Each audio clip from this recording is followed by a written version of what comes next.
এটা আমাদের তেল 2 কেজি, তেলের ভিতরে 1 কেজি আদা, 1 কেজি রসুন, 50 গ্রাম জিরা, 50 গ্রাম ছোটো এলাচ, 50 গ্রাম বড় এলাচ।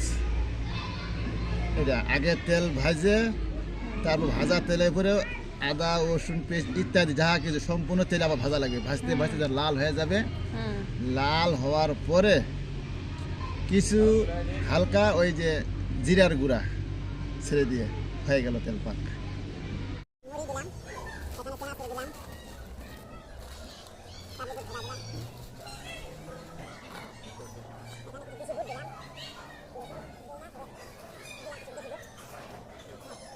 তারপর তেল দিলাম